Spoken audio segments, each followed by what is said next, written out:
And welcome back here to the Big Man's Report live on News Talk 1400 and 92.3 WND. I am your host, Blake Roselle. Thank you guys all for joining me back here on another week of the show. Like I do always, I would like to thank my sponsors at the bottom of the hour for supporting me and me supporting their business as well. And it wouldn't be possible without these wonderful sponsors. Castle Supermarket of Margate, for all your grocery held items, home items, bakery, deli, everything fresh and delicious. Stop on and see my man Howard. Tell him that the big man sent you over there in Margate. Versus Bakery for breakfast, lunch, and dinner. Catering for all occasions. Online ordering is available. All fresh and delicious homemade sandwiches, Italian dishes, Italian sandwiches, and Italian desserts, cookies, anything you can imagine, meats. Any side dishes, anything that you want to, if you want to put a party together, you want to put a dinner together. Versus Bakery in Turnersville, Brigantine, and Margate. Stop on in and see my man Ralph. Saturday All Sports of Northfield for boxing class, indoor rentals, and all new turf line facility, batting cages. Stop on by and see Tracy as well for Blake Gymnastics Training Academy of Northfield. Call for classes for boys and girls, birthday parties, tumbling, Ninja Warrior classes, and much more. Angelo's Fairmount Tavern of Atlantic City, celebrating 87 years of dining excellence. Hats off to Angelo and the family, the Mancuso family, for a wonderful dining experience at Angelo's Fairmount Tavern in Atlantic City. Some of the best Italian food. If you're coming into the town for the weekend, you're stopping by, stop on in and tell Angelo that the big man sent you. And last but not least, Maz's Farm Country Market and Italian Coffee House of Northfield. Stop on in for delicious pastries, coffee, Italian sandwiches, and much more. Some of the best Italian coffee, espressos, cappuccinos. Stop on by if you're on your way to work in the morning. If you're coming through the area, coming down, stop on in and see my man Gino for all delicious pies and Italian desserts. Gino has it all at Italian Farm Market and Country Market of Northfield. Italian Coffee House. Thank you, Gino. And now let's get back to the program. I have my wonderful guest on here telling an amazing story about his life and what he's got into now as far as his podcast and what he's promoting. But he really has an amazing story that I want you guys all to hear. And he's going to continue explaining moment that he changed his life forever and what he's doing now and what everything that he's promoting. So Kevin Donaldson, I want to thank you for coming again on the program. I know this hour goes quick and we have a lot to get to. But I'm old enough to remember the Brigantine Castle. Just remember that, because you mentioned Brigantine in there. Memories of that place still scare the hell out of me. Right, and being a South Jersey guy, you know all the landmarks and all the trademarks of the area. So Kevin, you were going into talking about being a police officer up in North Jersey where you reside now. And you were talking a little bit about the incident that changed your life forever. So the shooting itself wasn't even that big of a deal. Listen, we held perimeter for 2 hours until the hostage negotiator. We were able to get the victim out. We did a great job. We saved life, and he can stay in there for 2 years for all we care. There's no more threat. But we really expected him to come out and commit suicide by cop. Right. But he never did that. He sort of just stayed in there, and he was arrested that night. Once the hostage negotiators came, they took us out the side. I got medical attention, but I'm in the ambulance. Now, mind you, this is 2013, so I never kept my cell phone with me. My cell phone was in my car. Now, all the wives talk. I was married at the time, and I'm still married. My wife's probably listening to this. And I imagine getting a call, knowing your husband's on duty that night, that there was a shooting in Roseland, and you just know your husband's there. Imagine being at home, and they're the unsung heroes, the people at home who back the first responder community. So first chance I get an EMT's phone. I call her number. It's one of the few numbers I know off the top of my head. And I said, hon, I was in a shooting. I'm okay. I'm not shot. I got some glass in my arm. I got to go to the hospital to get it removed. And then click. I go to the hospital. They remove the glass. I get home. About 4 o'clock, and I got some adrenaline running through me. I even go out for a run. I go out for a run before I went to sleep. I finally get home. Of course, my wife is overjoyed that I'm home and I'm alive and everything. I get some sleep. I wake up to I get sleep for about 4 hours. I get up to about 50 phone calls, because police world's like a sewing circle. Everybody wants to know what's going on. Right. I get to as many as I can. And, you know, that night, me and my wife just wanted to go out and spend some time together. So we go to a movie. We go to a Seth Rogen movie called This Is the End. And in that movie, there's one scene where everybody sort of gets sucked up to heaven or stays on earth, and it was a loud bang. When that bang happened, I lost my breath. I started hyperventilating. My chest was pounding. I started pouring sweat, but I was hiding it because my wife's been through enough. I really don't want to bother her with this. So I said, you know what, my stomach's a little upset. I'm going to go outside. I go outside and I'm a mess. I have no idea what's going on. I have no idea how this has happened. I try several times to go back into the movie theater. I cannot bring myself to open that door. After about 15 minutes, my wife comes out and she says, are you okay? And I said, yeah, I'm fine. My stomach's hurt. Just go back in. I'll be in a minute. She goes, nah, this movie stinks anyway. Let's just go. She knew something was wrong. That night, I had some of the worst nightmares I ever had. I used to sweat so much because of these nightmares that I had to wake up to see if I wet my pants. That's how soaking wet I was. Changing my clothes in the middle of the night because I was drenched. And subsequently, every night after that, nightmare after nightmare after nightmare. That Saturday, we're going to bring the kids down to see my parents, come down here to South Jersey, and it'd be nice to get away from the area, just clear my mind. Work said, you know what, you don't have to come back to work. I had to go to a doctor's to get some more glass removed from my arm on Monday, but come back to work on Tuesday, and you're good. I'm like, cool, I got a 4 or 5 day vacation. This is awesome. There was no issue with it. We come down here, and I'm on edge. I don't say nothing really. I'm kind of quiet, and my son, my 3-year-old, spills chocolate milk on his seat. I lost my mind. Like it was like a switch flipped right away. I start screaming and yelling. The whole ride home, the 2-hour ride home, I am yelling like a maniac. I have no idea what's going on. I don't know what got me so set off. My wife is begging me to pull over on the Garden State Parkway to let her out. So with the kids, with an 8-month-old and a 3-year-old, to walk on the parkway rather than stay in the car with me. Of course, you know, I don't let her. I get home and I realize something's broken, something's wrong. I call an organization called Cop to Cop because I didn't know where else to go. I didn't know where else to turn. And that starts the gradual decline of my life for about 6 months.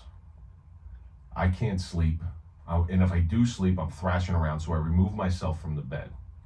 I go sleep downstairs.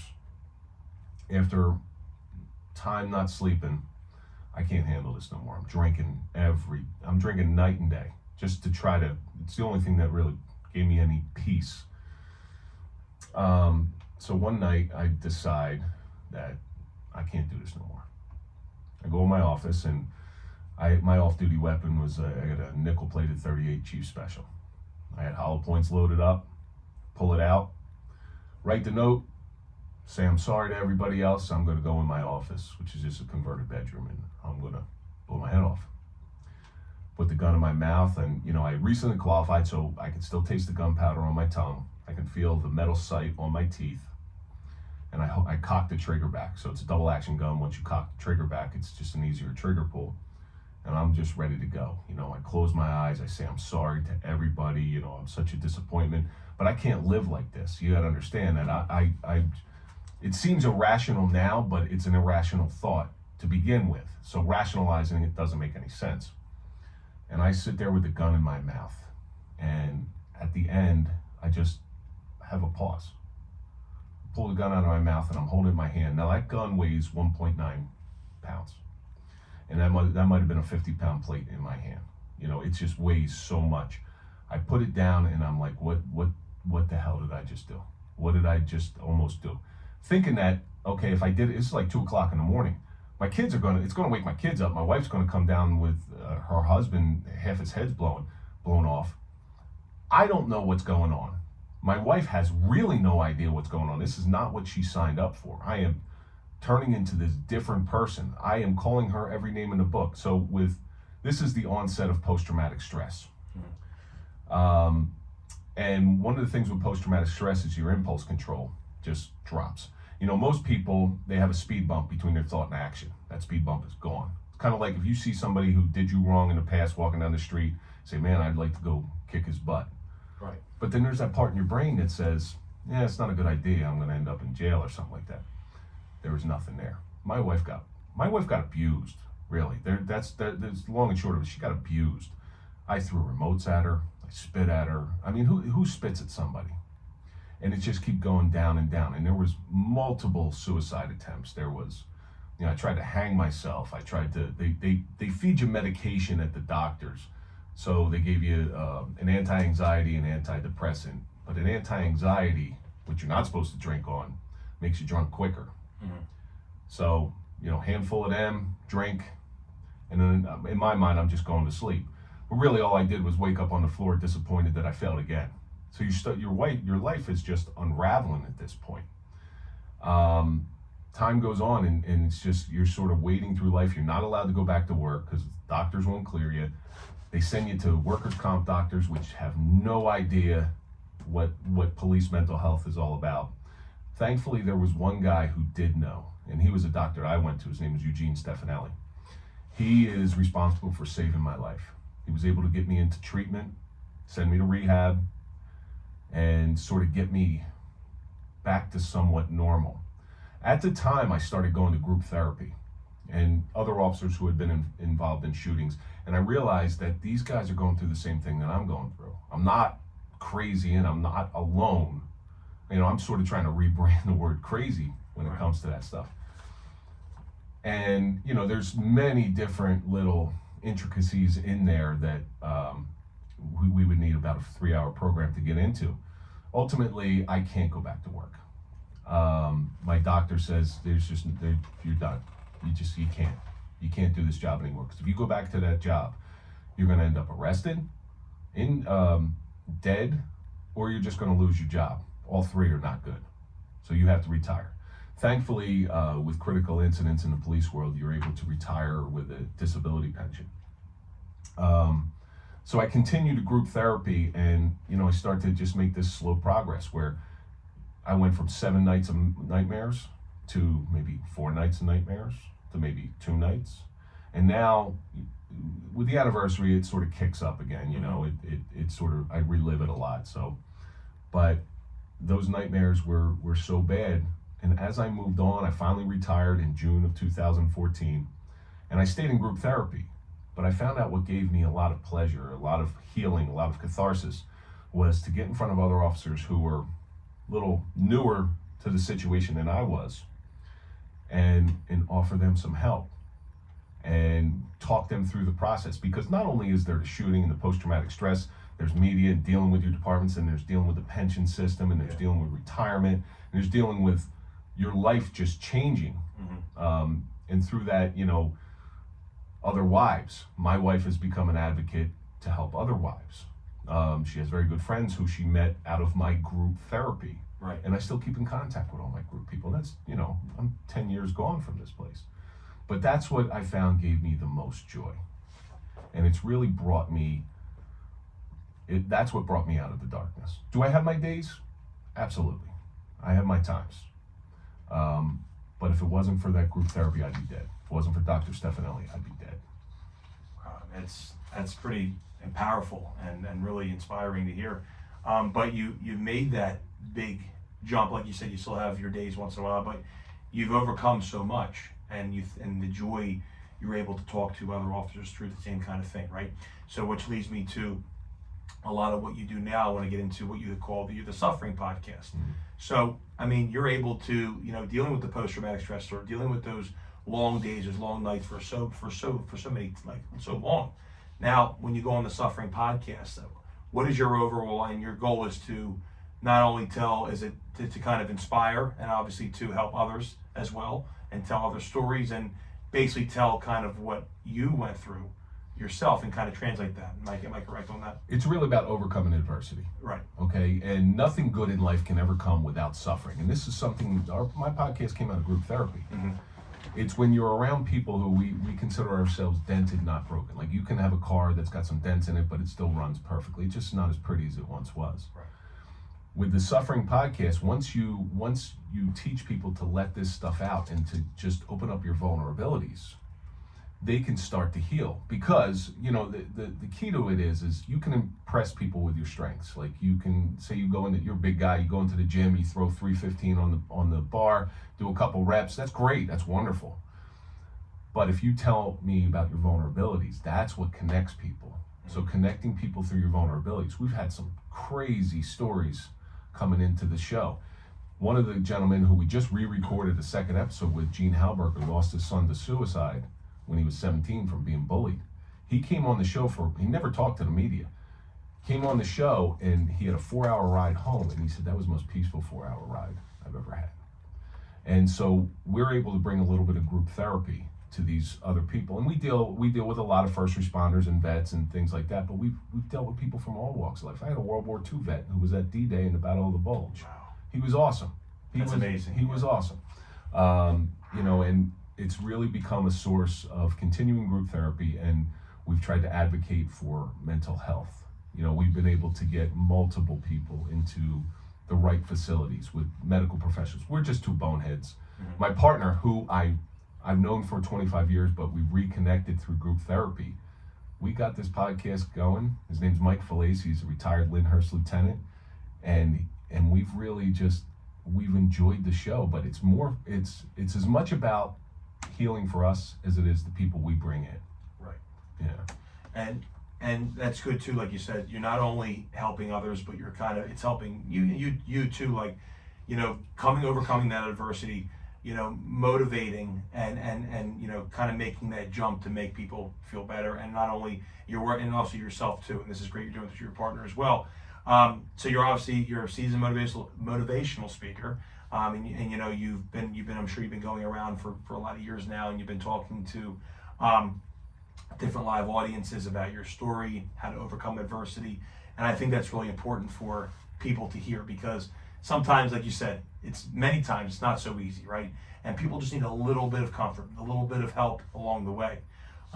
So you're co-authoring a book coming out the fall of this 2023, right? That's correct. Called "Man, You Are Crazy," talking about your journey into and out of the darkness, exploring mental health in the police world. But that could cover a lot of things, not only in the police world, but just mental health in general. Am I correct? So my co-author is a gentleman named Chris Anderson. Mm-hmm. Chris was on First 48. He was on Reasonable Doubt.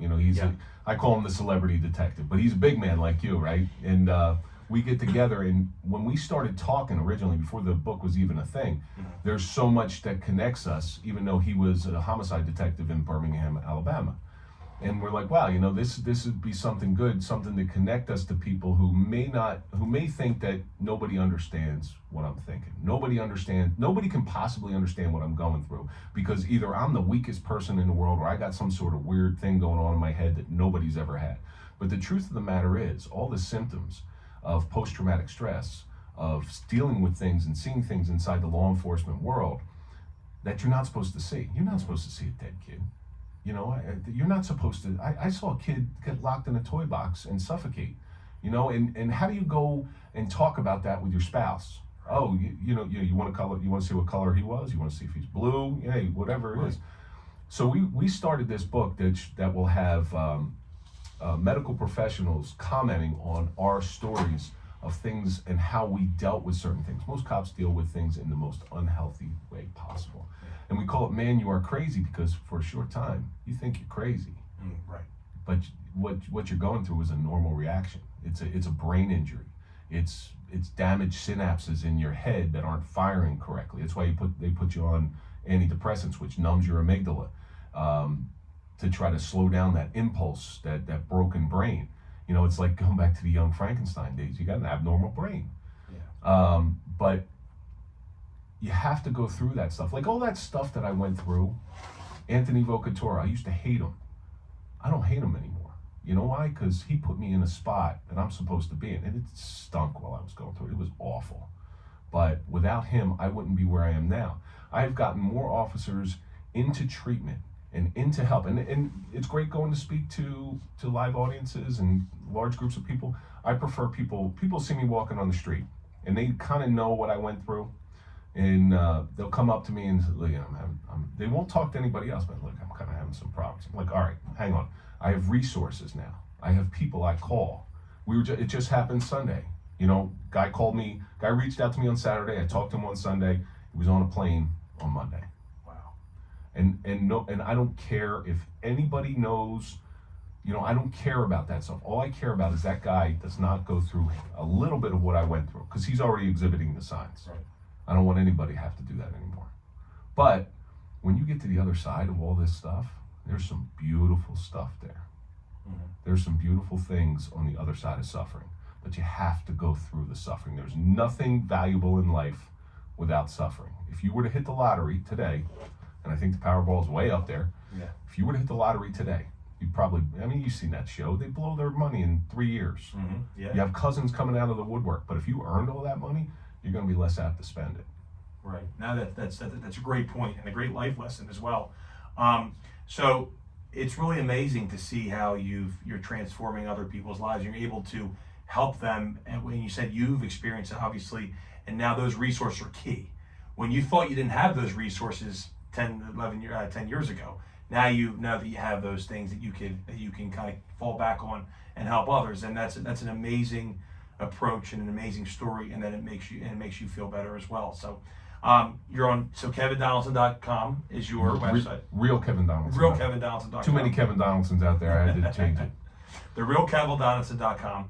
Also, Kevin Donaldson, Real Kevin Donaldson on Instagram. Correct. And the Suffering Podcast is available on YouTube, and also you have his website for that too. So the SufferingPodcast.com, the Suffering Podcast on Instagram, the Suffering Podcast on TikTok, Facebook, Twitter. You can find, we're everywhere. We're everywhere. And so is Kevin Donaldson. It's either Real Kevin Donaldson or Kevin Donaldson.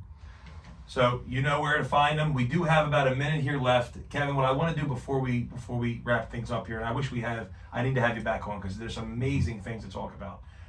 Real quickly here, what is one word of advice that you would give anyone listening here tonight who may be dealing with the depression, who may be sitting at home, and not having the best of days, something that they're going through?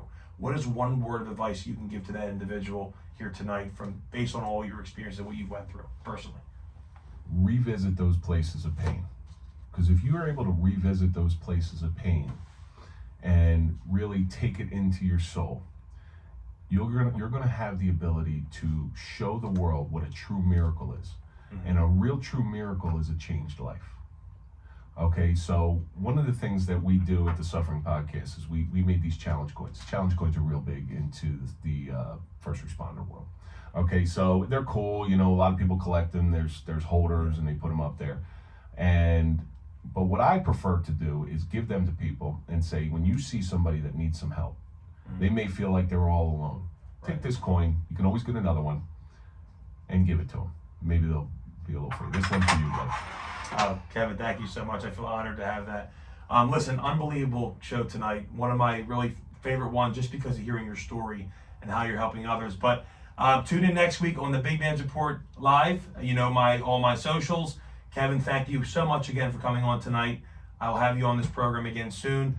See you guys all next week. Enjoy your weekend and enjoy the hot weather that we have here at the Jersey Shore. Good night, everyone.